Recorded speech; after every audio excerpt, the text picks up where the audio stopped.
So I'm going to compare. The one thing looks pretty stable to yesterday, so this is actually today's CAT scan, but it's the same yesterday essentially. And this is the one on the 27th. So this is the one that remember I showed you a few days ago. So what you can see here is that,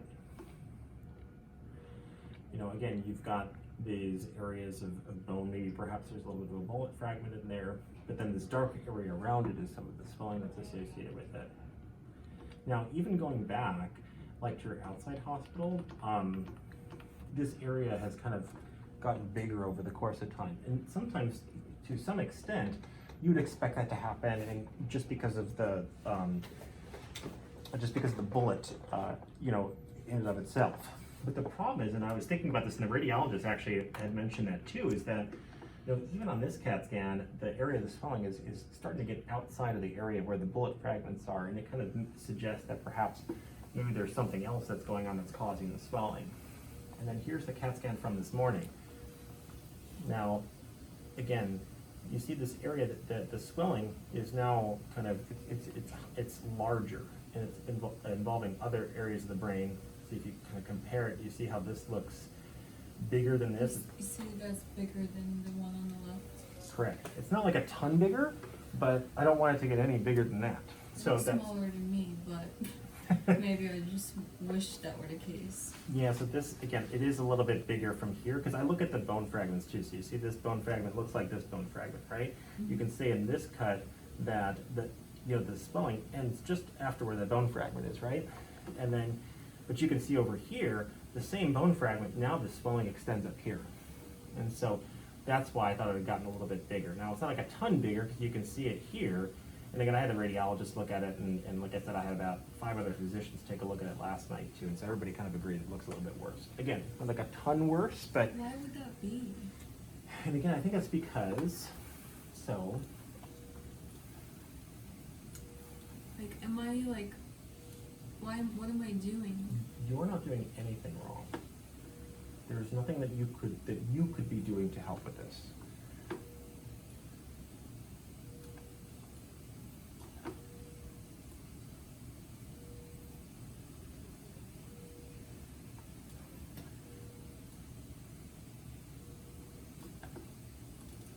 So the 3D ones are easier to see, but this is what the vein system looks like inside of the head. Now, normally you see that this big sinus right there, it splits into 2 sides. One goes here and one goes there. You see how, this side looks pretty good. This sinus flows into here, it curves around, this is what we call the sigmoid sinus, and then it drains here. It's called the jugular vein, and so that's coming right down in your neck and goes back to your heart.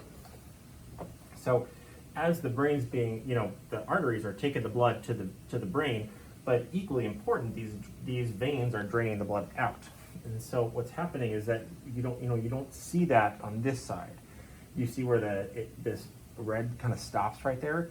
It should look exactly like this side, but it doesn't. It looks like it's gone. And you can see that the clot actually, again, involves this portion, and it also involves the jugular vein. So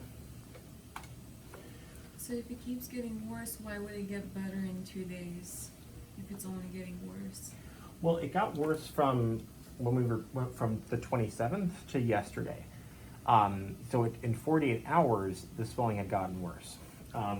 It looks better from or it looks about the same from yesterday to today.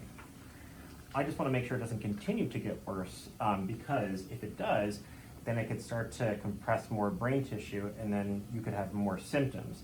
And that's where I want to try to stop that before it becomes a problem. And if things change, meaning that the swelling, gets a lot worse, then we might need to.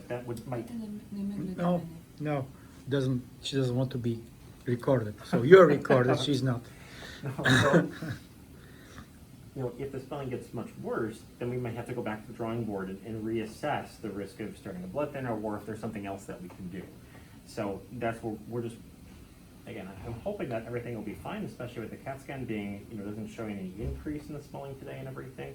But, it could result potentially in bleeding in the brain or involve other areas in the worst case scenario. And that's what we just want to make sure that I don't want to send you home and have something bad happen to you and have you come back. That would be terrible, because you're doing so well right now.